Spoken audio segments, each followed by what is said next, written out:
置くだけ簡単設置のあのポータブルナビが進化したんだって。結構前にな。カープレイや Android オートに対応していない古い車でもカープレイや Android オートどころか動画アプリが使えちゃう。単品でもいいけど純正ナビと並べて同時に使うのもあり、魔法のリングを使えば簡単脱着も可能に。そしてプライムデー2026開催でめちゃくちゃ安くなってます。カープレイや Android オートに対応していない古い車や中古車はまずはこれ的な超万能ポータブルナビ。どれどれ。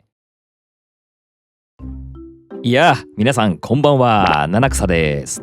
今日の製品はこちら、オッドキャストから後付けポータブルナビタイプのこのまま置けばもう使えちゃう画面付きの製品が正当進化をして出ていますので、今日はこの製品をじっくりと見ていきたいと思います。その名もオッドキャストのオッドスクリーン AIという簡単に持ち運びも可能なポータブルの Android ナビです。今回プライムデーキャンペーンで大変お得になっていることと、併用して使える視聴者限定のクーポンもありますので、お得な情報は最後の方にお伝えします。以前こちらの動画でオッドキャストスクリーンフローというオッドキャストのポータブルナビを紹介しましたが、使えるアプリが限られた製品でした。といっても人気なアプリは抑えていた製品ですので、この製品でも満足できる方はいると思いますが、今回のスクリーン AI は Google プレイストア追加で好きなアプリをインストールできるようになりました。なのでより自由度が増したポータブルナビということです。オッドキャスト製品、車のナビを Android スマホ化する AI ボックス製品が有名なんですが、基本的には車が有線接続でのカープレイか有線接続の Android オートに対応していないと AI ボックスは使えません。古い車だったり2016年以前の中古車などは AI ボックスは使えませんが、このスクリーン AI なら置くだけであっという間に Android ナビが設置できるので、どんな車でも車内空間を充実させることができるんですね。中身を取り出しました。これで全てです。それじゃあ一つずつ見ていきましょう。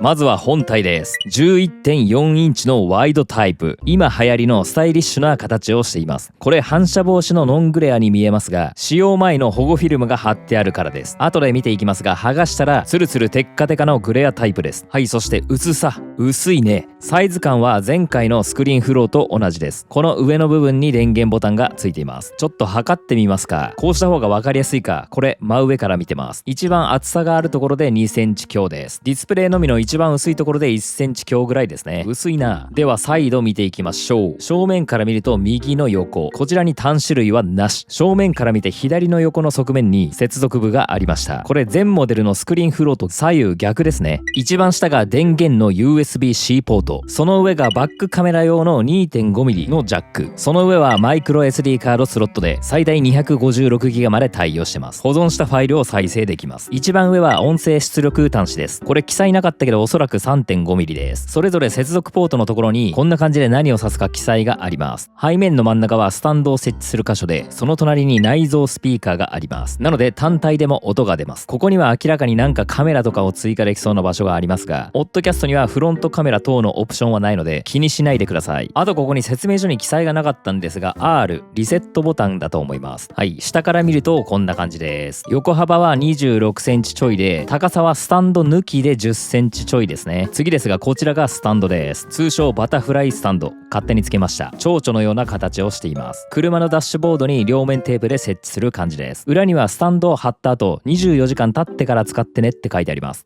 多分粘着を高めるためだね。このスタンドはダッシュボードにも馴染むようにブニョブニョしてます。ダッシュボードって真っ平らなことは少ないんで、ある程度アーチがかっても馴染むようになってます。でここが本体に差し込むところですね。裏のネジを緩めるとここの首が動かせます。本体背面に矢印と鍵マークが書いてありますが、スタンドを本体に差し込んでロックするときは上方向にスライドします。結構硬いです。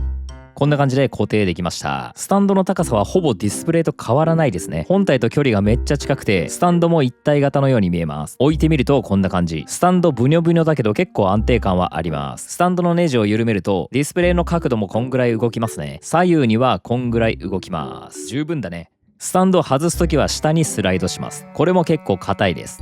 うい七草はスタンド外して使おうかな。次ですが、これが電源ケーブルです。車のシガーソケットから取ります。本体側は USB-C です。仕様はこんな感じです。あとはシガーソケットの表側には USB2.0 の A ポートが1ポートあります。あともう1本 AUX オーディオのケーブルが1本入ってます。車側にも AUX ポートがある場合はスクリーン AI と直接つないで車のスピーカーから音を出すことができます。説明書が1冊、厚さはこれぐらいの本タイプ、日本語カラーで印刷されてます。バックカメラの取り付けについて記載されてますが、オッドキャストジャパン公式のページにはバックカメラがオプションで設定されているようには見えなかったので、つけるとしたら社外品ですかね。製品仕様ですが OS は Android 15です。あとは記載の通りなんですが、8コア CPU の RAM が 4GB、ROM が 32GB のモデルです。あとね、GPS が内蔵されているんですよ。これめちゃくちゃいい点で、別途 GPS アンテナを配線しなくていいですし、何よりも Google マップとか Yahoo カーナビの地図アプリが使えます。あとは保証関係の紙が1枚入ってました。それじゃあオッドキャストスクリーン AI 使っていきましょう。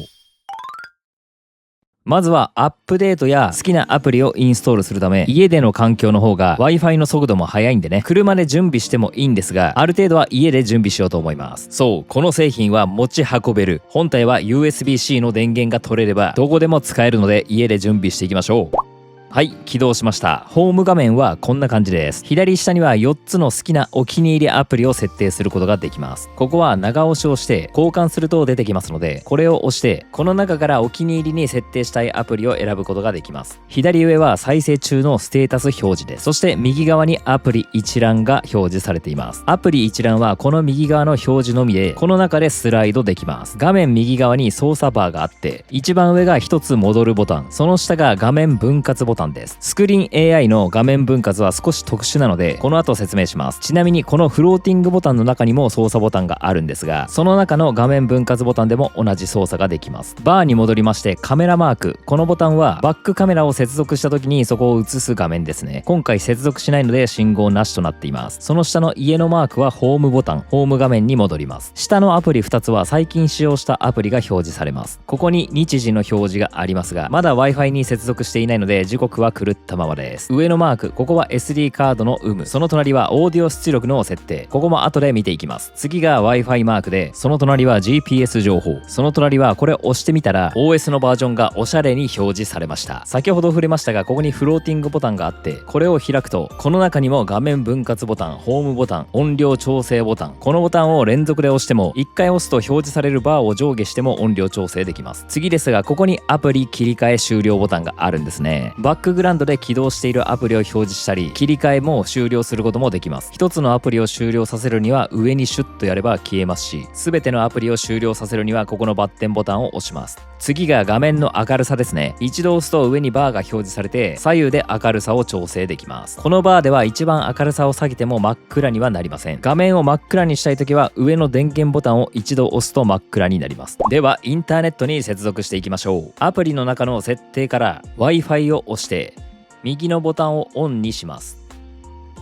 そうすると周囲の電波を探して表示されるので、ご自身の電波に接続します。ご自身の Wi-Fi のパスワードを入れたら、これでインターネット接続できました。スマホやタブレットを Wi-Fi につなぐのと同じです。Wi-Fi に接続できたら、自動で新しいファームウェアのバージョンがありますよと出てきました。これは本体に新しい機能が追加されていたり、不具合が解消されたりしている可能性があるので、このままバージョンアップしていきましょう。ちなみにこのシステム更新画面は、ホーム画面アプリ一覧の中にシステム更新というアプリがあるので、ここからでも同じ画面にたどり着きます。ここに新しいバージョンが出ていることがわかります。ダウンロードボタンを押して更新ファイルをダウンロードしましょう。このまましばらく待ちですね。ここにパーセンテージが表示されています。これ目安ですね。はい、今 100% まで行きましたが、この状態で10分ぐらい待っても変わりませんでした。なので一度戻って現在のバージョンを確認したりしたんですが、まだバージョン古いままですね。そりゃダウンロードしかまだしてないからね。とかいろいろ確認していて、またシステム更新のページに戻ったらダウンロード完了となっていました。いや、やっと終わったね。これで今すぐアップグレードを押します。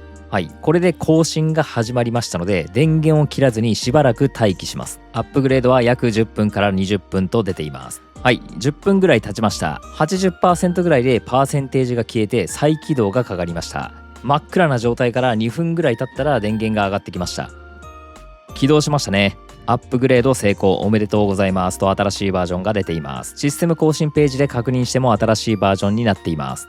オンライン紹介を押すと現在のバージョンが確認できます。チェック中となりまして最新バージョンと表示されました。現在のバージョンは2026年4月17日で最新です。ホーム画面に戻ったら時刻が同期されていました。インターネット接続したら同期しましたね。はい、そしてスクリーン AIプレイストアが追加されています。限定したアプリではなく好きなアプリをインストールすることができます。もともと YouTube や Netflix、ディズニープラスとかは入っているので、あと Google マップとかもね、好きなアプリをインストールしなくても十分な方もいるとは思いますが、プレイストアから好きなアプリをインストールしていきましょう。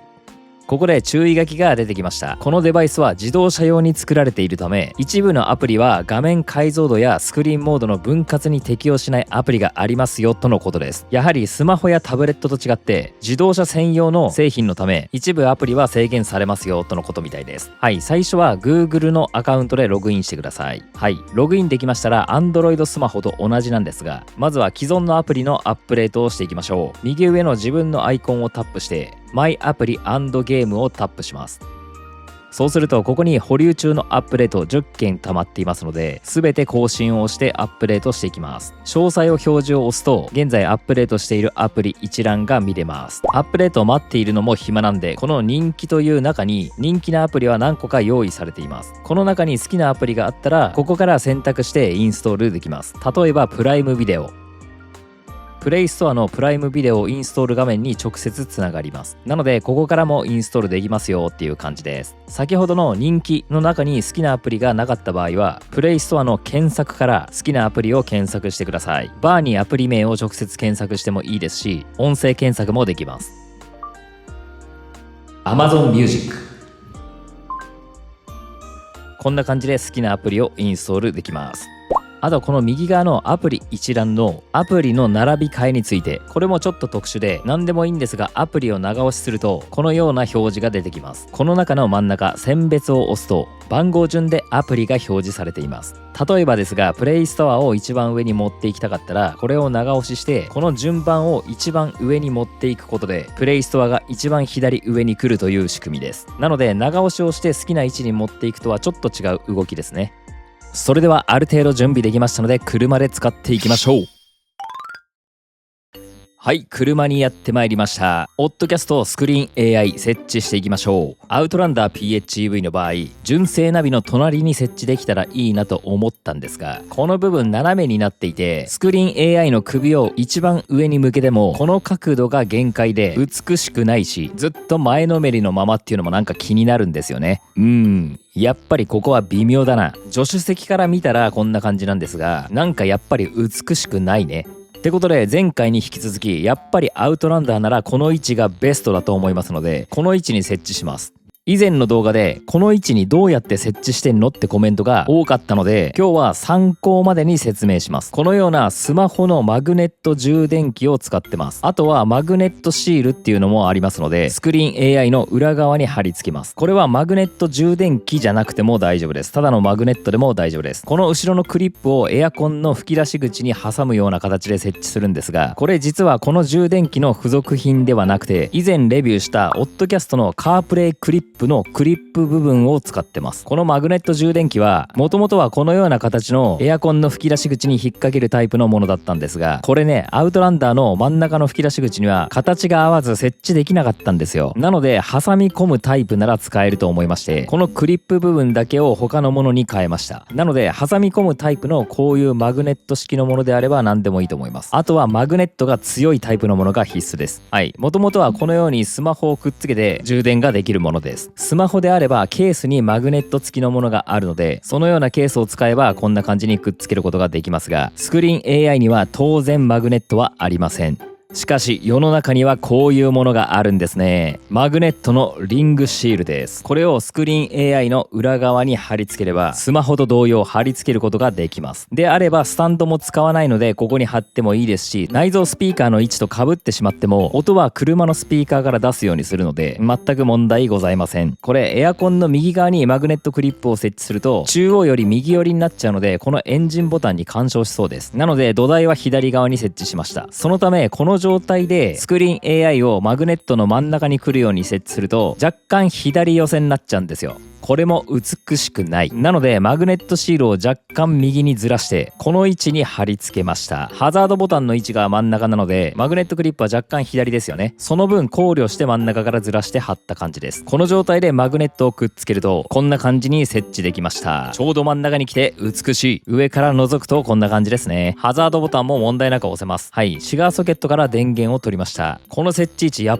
ぱりいいよね。これであればスクリーン AI で動画コンテンツを楽しみながら純正ナビは今まで通り使えるということができちゃいます。古い車に単体で使うのももちろんいいんですが、アウトランダーでもこういう形で使えるというね、使い方次第ではもう本当にいろんなことに使えます。マグネットクリップ自体が首振りもできますので、ある程度設置してから向きも変えられます。で、取り外して持ち運びも可能っていうね、そして取り付けも簡単にできちゃう。これベストな使い方じゃないでしょうかね。最近の DIY で一番気に入ってるかも。ただそれなりに重量はありますので、吹き出し口はやっぱり下向いちゃいますね。なのでご自身の車のエアコンの吹き出し口の形状に合わせたしっかりしたものを使うのがいいと思います。普段からこういうマグネットを使ってる方はスマホからスクリーン AI に変えるっていうのもありだね。ちなみにこの設置の仕方だと車の振動などでスクリーン AI これぐらい揺れます。これがどうしてもダメって方はスタンドを使うなりがっちり設置した方がいいと思います。はい、では一通りアプリを見ていきますか。まずは YouTube から見ていきます。もうね、この辺は当たり前かのように車内で YouTube が見れます。すべて走行中に視聴可能です。運転手は注視しちゃいけませんが、同乗者やお子様は嬉しいですね。純正ナビでルート案内をしながらスクリーン AI で YouTube 両方とも全画面で視聴するという使い方もできます。はい、今 YouTube 本体スピーカーから音が出ていましたので、車のスピーカーから音を出すように設定していきます。設定の中から Bluetooth を送信をオンにします。この画面になりました。音の設定なんですが、一番左の本体スピーカーを選ぶとスクリーン AI 本体から音が出ます。今はこの状況になっていました。なのでこの Bluetooth 送信、これで設定していきたいと思います。これデュアル Bluetooth に対応しているので2台同時接続ができるんですよ。ただここではスクリーン AI と車を Bluetooth で接続します。はい、スクリーン AI の Bluetooth 名はこれです。純正ナビの機器接続から登録を押します。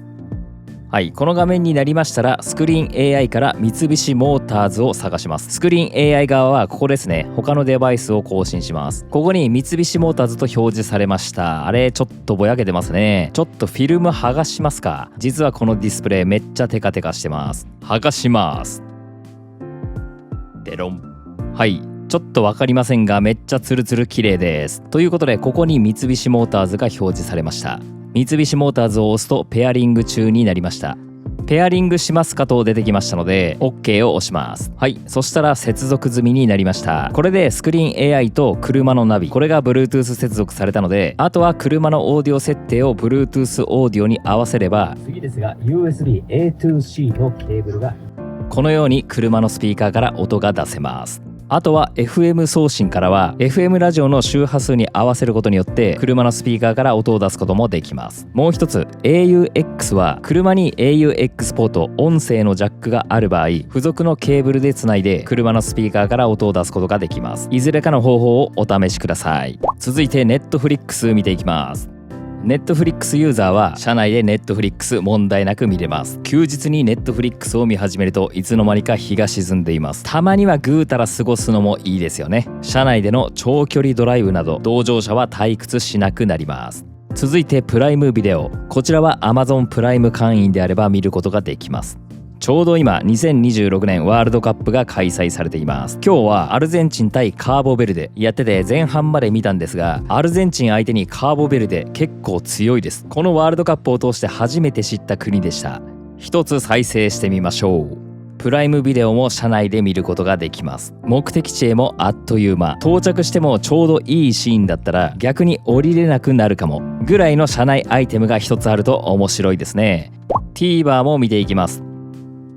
今は動画アプリもたくさんありますので、今回のスクリーン AI は好きなアプリをインストールできます。自分に合った動画コンテンツを楽しむことができるでしょう。次に設定項目の一部を紹介していきます。ディスプレイの中にフローティングメニューのスタイルとありますが、ここにあるフローティングボタン、これのスタイルが2種類あって、今はドット表示になってますが、これをバー表示に変えるとフローティングボタンをこのような表示に変えることもできます。次、フローティング音声アシスタントとありますが、これはもともとオンになっていますが、これをオフにするとフローティングボタンがこの丸1つになります。この操作ボタン1つのシンプルな構成です。ここをオンにしておくと、もともとここにマイクマークが出ていましたが、これは Google の AI Gemini を呼び出すことができます。これは話しかけると、やあ、こんにちは、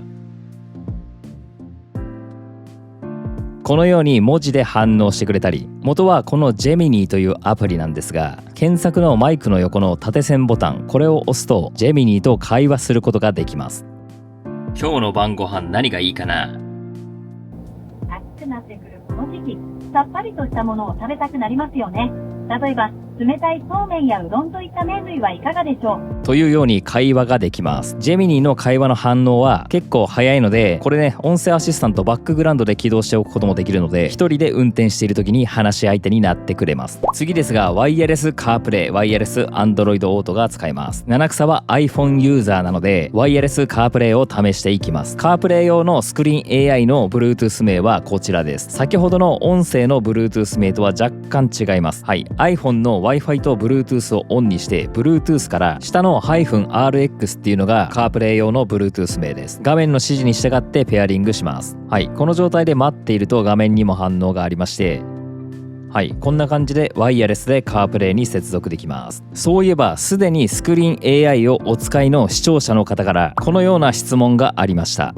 内容は Android スマホでテザリングをしている時にワイヤレスの Android オートが使えないという事象が起きているみたいです。 iPhone の場合はどうですかねということで、ちょっと今回 Android スマホを用意できてないので Android オートの検証はできませんが、 iPhone からテザリングをしてワイヤレスカープレイが使えるかを試してみたいと思います。ではスクリーン AI の Wi-Fi 接続を iPhone からのテザリングで Wi-Fi 接続します。 iPhone のインターネット共有をオンにして iPhone の電波を借りてスクリーン AI を使うっていう感じです。はい、七草 iPhone17 に接続できました。この状態でワイヤレスカープレイ見てみましたが、今しっかりインターネット共有テザリングできている状態ですが、ワイヤレスカープレイは問題なく使用できています。なので七草の環境では iPhone でテザリングをしながらワイヤレスカープレイ使えるという回答です。参考になれば幸いです。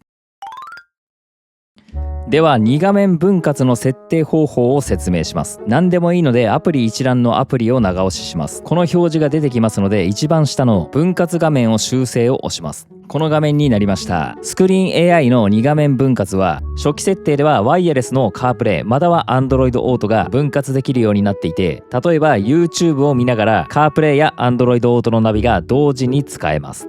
初期設定では分割時の右側の画面がワイヤレスカープレイまたは Android オートになっているので、右側のアプリを他のアプリに変えたい場合は分割した際の右側のアプリをあらかじめ設定しておく必要があります。なので2画面分割で一番よく使うアプリ、これを一つ設定しておきます。例えば YouTube にしました。そうすると右側が YouTube になりましたね。または Google マップを設定します。そうすると画面右側が Google マップになりました。このように分割した際に右側に表示するアプリをあらかじめ一つ設定します。今回は例えば YouTube に設定しておきます。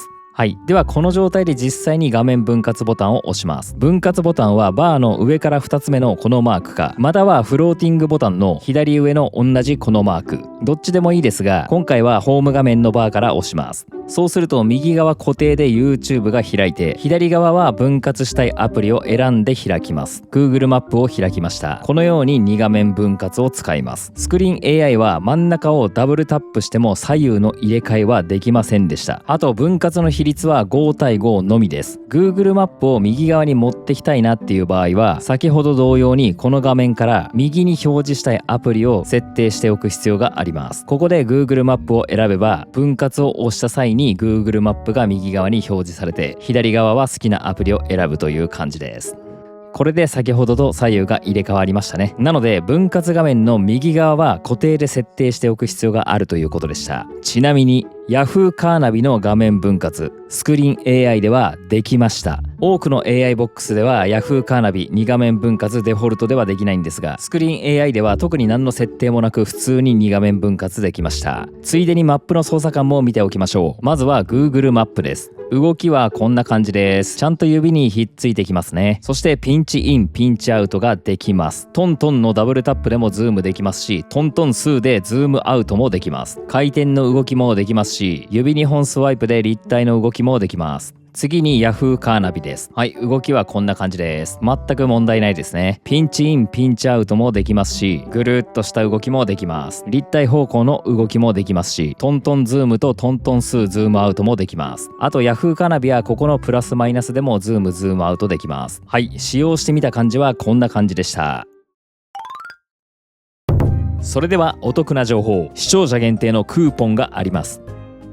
オッドキャストプライムデーセール開催ということで、スクリーン AI3 万円を切る価格になっています。これめちゃくちゃ安くなってます。このセール価格ですでに安いんですが、さらに視聴者限定のクーポンがここから使えますからね。セール価格からのクーポンの使い方見ていきます。まずは概要欄とコメント欄にこの製品ページのリンクを貼っておきますので、このページに飛んでいただいて、テレビやパソコンで見ている方はこちらの QR コードからも飛べるようにしておきます。はい、下の方にカートに追加するとありますので、ここを押すとこのような画面が出てきます。スクリーン AI29,999 円。そしたら数量を確認して、その下の延長保証は入りたい方は入ってください。いらない方はスルーで OK です。もう一つ、ここ横にずらしますと返品送料保険がありまして、これも必要な方は追加してください。いらない方はスルーで OK です。合計金額間違ってないことを確認して購入手続きに進みます。ここを押します。はい、お支払い方法のページになりました。簡単決済も使えますので、ショップペイやペイパル、Google Pay も使えます。下の方に行きますとクレジットカードも使えます。ビザ、マスター、JCB、アメックス使えます。ここにもペイパル書いてありますね。クレジットカードがなんか怖いなって方はペイパルがいいと思います。はい、そして大事なのが右側です。スマホだったら下の方にスクロールしていってください。ここにクーポンコードの欄があります。ここに ST7000 と入力してください。ST7000 です。はい、入力できたことを確認したら、その右側の適用を必ずクリックしてください。これを押さないとクーポン適用されませんからね。はい、そうしますと値段が変わりまして、視聴者限定クーポン7000円引きになります。7000円引きってでかいよね。これおそらく最安値です。プライムデーセールの価格からさらに7000円引きです。これ圧倒的最安値なので、ぜひ周りに欲しい方とかね、いらっしゃいましたら教えてあげてください。欲しい方はこの機会がチャンスです。クーポン情報も概要欄とコメントに載せておきますね。オッドキャスト製品人気なんでね、お早めにどうぞ。他にも以前紹介した大人気な AI ボックス P3 Pro と E2、こちらもめちゃくちゃ安くなってます。これらの AI ボックスはこちらの動画で詳しく解説していますので、どんな製品か知りたい方はこちらの動画ぜひ見てください。簡単に言うと、車の純正ナビを Android スマホ化するアイテムです。もちろんこの価格から視聴者限定クーポン使えますからね。この動画のクーポンコードをさらに使えば P3 Pro がなんと3万円台、E2 は1万円台で買えます。ぜひこちらの QR コードか概要欄に貼りますリンクから製品ページに飛んでいただいて、そこでクーポンお使いください。その他にも以前紹介したオッドキャスト製品全品安くなっていますので、 AI ボックスとか他の製品が欲しい方も合わせて概要欄とクーポン情報チェックしてください。ということで今回はオッドキャストの進化した持ち運べちゃうポータブル Android ナビスクリーン AI を見てきましたが、いかがでしたでしょうか。オプションでスタンドをもう1個購入したり、七草みたいにこの動画でやったマグネットを DIY したり、複数土台を用意すれば自分の車だけではなく他の車で使えたり、レンタカーでも使えると思います。この製品が気になった方は概要欄にリンクを貼っておきますので、ぜひチェックしてみてください。このチャンネルではアウトランダー PHEV のオーナーが車で使える便利なアイテムなど自由気ままにレビューしています。よろしければ今回の動画の評価とチャンネル登録よろしくお願いします。いいね、コメントでテンション爆上がりします。何かあってもなくても気軽にコメントまで。それじゃあ今日はこの辺で See you again!